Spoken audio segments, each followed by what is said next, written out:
ನಮಸ್ಕಾರ, ಎಲ್ಲರಿಗೂ ಕನ್ನಡತಿ ಅಡುಗೆ ಚಾನಲ್ಗೆ ಸ್ವಾಗತ. ಇವತ್ತು ನಾನೊಂದು ಹೊಸ ಥರದ ರೆಸಿಪಿಯನ್ನು ಮಾಡಿ ತೋರಿಸ್ತಾ ಇದ್ದೀನಿ ರೀ. ಇದನ್ನು ನೀವು ಬ್ರೇಕ್ಫಾಸ್ಟು, ಲಂಚು, ಡಿನ್ನರು ಯಾವುದಕ್ಕಾದರೂ ಮಾಡ್ಕೋಬೋದು ರೀ. ಈಸಿನೂ ಟೇಸ್ಟಿನೂ ಹೆಲ್ತಿಯಾಗಿನೂ ಮಾಡ್ತಾಯಿದ್ದೀನಿ, ಕಡಿಮೆ ಎಣ್ಣೆ ಬಳಸಿನೂ ಮಾಡ್ತಾಯಿದ್ದೀನಿ.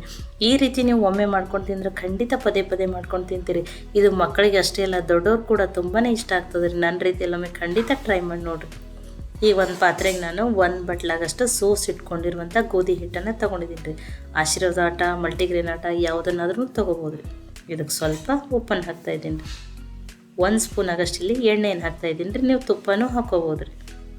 ಈಗ ಇದನ್ನು ಮಿಕ್ಸ್ ಮಾಡ್ಕೊತೀನಿ ರೀ. ನೋಡಿ, ಇದನ್ನು ಮಿಕ್ಸ್ ಮಾಡ್ಕೊಂಡ್ಮೇಲೆ ಇದಕ್ಕೆ ಸ್ವಲ್ಪನೇ ನೀರನ್ನು ಹಾಕಿ ಹಿಟ್ಟನ್ನು ಕಲಸಿ ರೆಡಿ ಮಾಡ್ಕೋತೀನಿ ರೀ.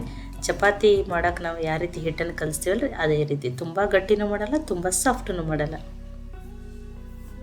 ನೋಡಿ, ನಾನಿಲ್ಲಿ ನಿಮಗೆ ತೋರಿಸ್ತೀನಿ ರೀ.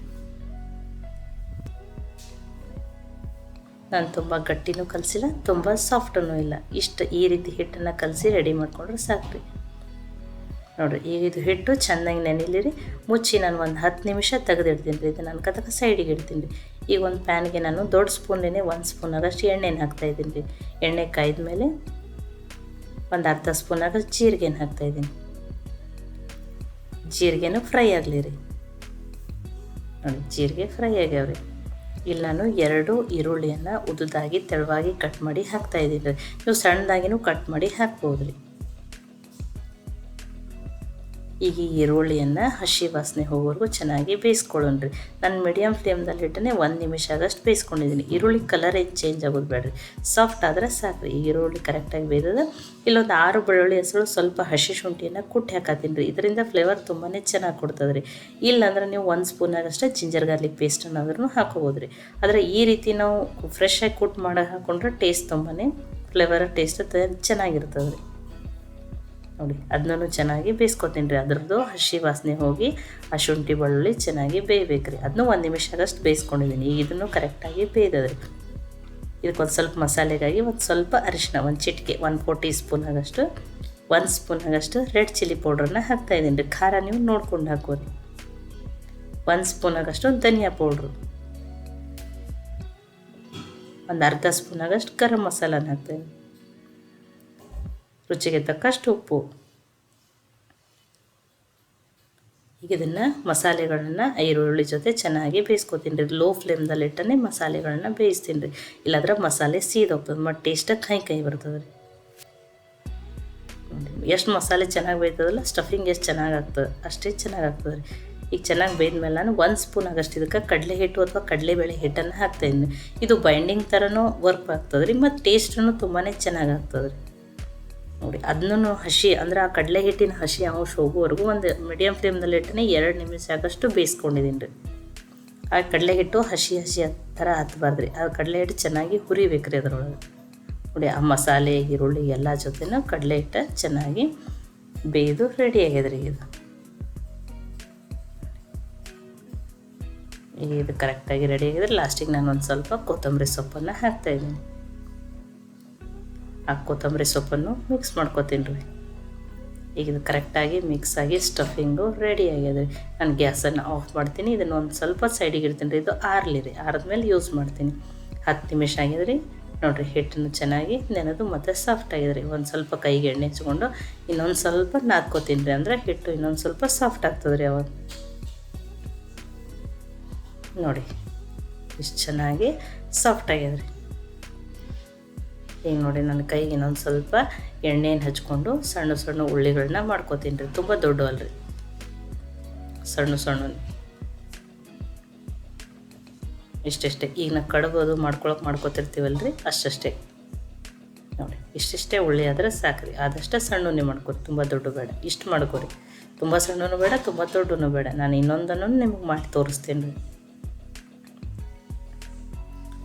ನೋಡಿರಿ, 2 ಮಾಡಿ ತೋರಿಸಿದ್ದೀನಿ. ಈ ಉಳಿದಿರೋ ಹಿಟ್ಟಲ್ಲೂ ಒಮ್ಮೆಲೆ ಉಳ್ಳಿಗಳನ್ನ ಮಾಡಿ ರೆಡಿ ಮಾಡಿ ಇಟ್ಕೊತೀನಿ ರೀ. ನೋಡಿ, ಒಮ್ಮೆಲೆ ನಾನಿಲ್ಲಿ ಮಾಡಿ ರೆಡಿ ಮಾಡಿ ಇಟ್ಕೊಂಡಿದ್ದೀನಿ. ಇದನ್ನು ಈಗ ಅಲ್ಲೇ ಸೈಡಿಗೆ ಇಡ್ತೀನಿ ರೀ. ನಾನು ಜಾರಿ ಅಂತ ತೊಗೊಂಡಿದ್ದೀನಿ ರೀ. ಅಂದರೆ ಏನು ಕರಿಲಿಕ್ಕೆ ಯೂಸ್ ಮಾಡ್ತೀವಲ್ಲ, ಚಮಚೆ, ಇದನ್ನು ತೊಗೊಂಡಿದ್ದೀನಿ. ಇದಕ್ಕೊಂದು ಸ್ವಲ್ಪ ಎಣ್ಣೆಯನ್ನು ಹಚ್ತೀನಿ ರೀ. ನೋಡಿ, ಎಣ್ಣೆ ಹಚ್ಚಿ ಈ ಉಳ್ಳೆ ಹಿಟ್ಟು ನೋಡಿರಿ, ಇದನ್ನು ಈಗ ಸ್ಪ್ರೆಡ್ ಮಾಡ್ತೀನಿ ರೀ.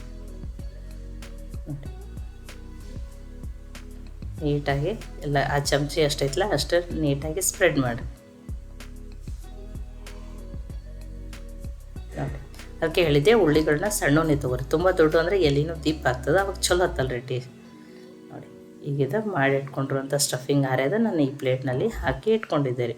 ಈಗ ಎಲ್ಲಿ ತಕ್ಕಷ್ಟೇ ಎಷ್ಟು ಇಡ್ತದ ಅದರೊಳಗೆ ಆ ಸ್ಟಫಿಂಗನ್ನು ಹಾಕಿರಿ. ನೋಡಿ ನೀವು ಇಲ್ಲಿ ಕಡುಬು ಥರನೂ ಮಡಚಿಕೊಂಡು ಇದನ್ನು ಮಾಡ್ಕೋಬೋದು. ನಾನು ಇಲ್ಲೊಂದು ಸ್ವಲ್ಪ ಬೇರೆ ರೀತಿಯಲ್ಲಿ ಮಡಿಸ್ತೀನಿ ನೋಡಿರಿ. ಫಸ್ಟ್ ಒಂದು ಸೈಡ ನೋಡಿರಿ ಆ ದಂಡಿಗಳನ್ನ ಈ ರೀತಿ ಮಡಚಿರಿ.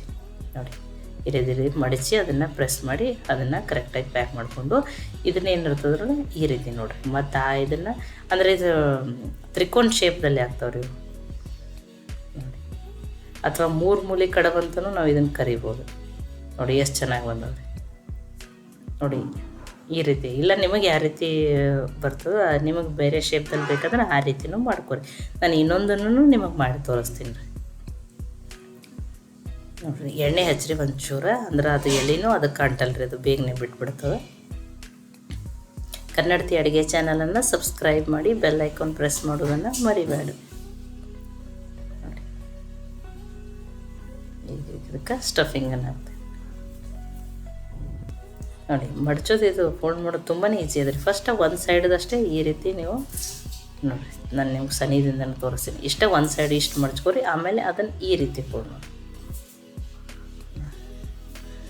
ಎಷ್ಟು ಚೆನ್ನಾಗಿ ಬಂದವ್ರಿ. ಈಗ ಉಳಿದಿದ್ದನ್ನು ರೆಡಿ ಮಾಡ್ಕೋತೀನಿ ರೀ.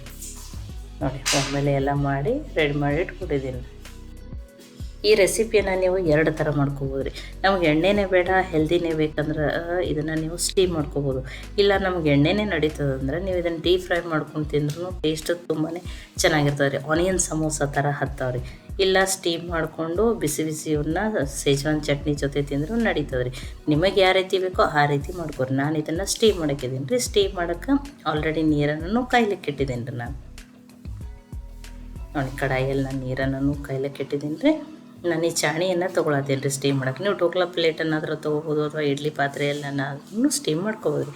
ಇದಕ್ಕೊಂದು ಸ್ವಲ್ಪ ಎಣ್ಣೆ ಹಚ್ತೀನಿ ರೀ. ಎಣ್ಣೆ ಹಚ್ಚೋದ್ರಿಂದ ಅಂಟಲ್ರಿ ಅವು. ನೋಡಿರಿ ಈಗ ಒಂದೊಂದಾಗಿ. ಇಲ್ಲ ನೀವು ಇಡ್ಲಿ ಪ್ಲೇಟ್ನಾಗೂ ಇಟ್ಟು ಸ್ಟೀಮ್ ಮಾಡ್ಕೊರಿ ನಡೀತದೆ. ಇದನ್ನು ಮುಚ್ಚಿ ಹೈ ಫ್ಲೇಮಲ್ಲಿ 5 ನಿಮಿಷ ಸ್ಟೀಮ್ ಮಾಡ್ತೀನಿ ರೀ. ನೋಡಿರಿ ಈಗ 5 ನಿಮಿಷ ಆಗ್ಯದ್ರಿ. ನೋಡಿ ಸ್ಟೀಮ್ ಆದಮೇಲೆ ಕಲರೂ ಚೇಂಜ್ ಆಗಿರ್ತದೆ ರೀ. ನೋಡಿ ಚೆನ್ನಾಗಿ ಸ್ಟೀಮ್ ಆಗ್ಯಾವ್ರಿ. ಈಗ ಕರೆಕ್ಟಾಗಿ ಇವು ಬೇಯ್ದಾವು. ನಾನು ಗ್ಯಾಸನ್ನು ಆಫ್ ಮಾಡ್ತೀನಿ. ಒಂದು ಸ್ವಲ್ಪ ಆರಲಿ ರೀ. ಆರಿದ್ಮೇಲೆ ನಿಮಗೆ ತೆಗೆದು ತೋರಿಸ್ತೀನಿ ರೀ. ನೋಡಿ ಎಣ್ಣೆ ಹಚ್ಚೋದ್ರಿಂದ ಇವು ಅಂಟಲ್ರಿ, ಬೇಗನೆ ಬಿಡ್ತಾವೆ. ನೋಡಿ ಎಷ್ಟು ಚೆನ್ನಾಗಿ ಬಂದವು. ಬಿಸಿ ಆಗಿರುವಂಥ ಇವಕ್ಕೆ ಸ್ಟೀಮ್ಡ್ ಈರುಳ್ಳಿ ಸಮೋಸ ಅಂತಲೂ ನೀವು ಕರಿಬೋದು ರೀ, ಅಥವಾ ಖಾರ ಕಡುಬು ಅಂತಲೂ ಕರಿಬೋದು ರೀ. ತುಂಬಾ ಟೇಸ್ಟಿಯಾಗಿರ್ತಾವೆ ರೀ. ಇದನ್ನು ಸೇಜ್ವಾನ್ ಹಾಗೇನೋ ತಿನ್ಬೋದು, ನೀವು ಸೇಜ್ವಾನ್ ಚಟ್ನಿ ಜೊತೆನೂ ತಿನ್ಬೋದು. ನೋಡಿರಿ ನಾನು ಮುರಿದು ಬಿಟ್ಟನ್ನು ತೋರಿಸ್ತೀನಿ. ನೋಡಿರಿ ಎಷ್ಟು ಚೆನ್ನಾಗಿ ಬಂದವು. ಅಥವಾ ನಿಮಗೆ ಏನಾರು ಮತ್ತು ಬೇರೆ ವೆಜಿಟೇಬಲ್ಸ್ ಬೇಕಂದ್ರೆ ಸ್ಟಫಿಂಗ್ನಾಗ ನೀವು ಅದನ್ನೂ ಆ್ಯಡ್ ಮಾಡ್ಕೋಬೋದು ರೀ. ಇಲ್ಲ ಎಣ್ಣೆ ನಡೀತದೆ ಡೀಪ್ ಫ್ರೈ ಮಾಡ್ಕೊಂಡು ತಿನ್ನಿರಿ, ಅದನ್ನೂ ಟೇಸ್ಟ್ ತುಂಬಾ ಚೆನ್ನಾಗಿರ್ತದೆ ರೀ. ಈ ರೆಸಿಪಿ ನಿಮ್ಗೆ ಇಷ್ಟ ಆಗಿತ್ತಂದ್ರೆ ಲೈಕ್ ಮಾಡಿ, ಶೇರ್ ಮಾಡಿ, ಕಮೆಂಟ್ ಮಾಡಿರಿ. ಖಂಡಿತನೂ ಟ್ರೈ ಮಾಡಿ ನೋಡಿರಿ. ಮತ್ತೆ ಒಳ್ಳೆ ರೆಸಿಪಿ ಜೊತೆ ಸಿಗೋಣ. ಎಲ್ಲರಿಗೂ ಧನ್ಯವಾದಗಳು. ಕನ್ನಡತಿ ಅಡುಗೆ ಚಾನಲನ್ನು ಸಬ್ಸ್ಕ್ರೈಬ್ ಮಾಡಿ ಬೆಲ್ ಐಕಾನ್ ಪ್ರೆಸ್ ಮಾಡೋದನ್ನು ಮರಿಬೇಡ್ರಿ.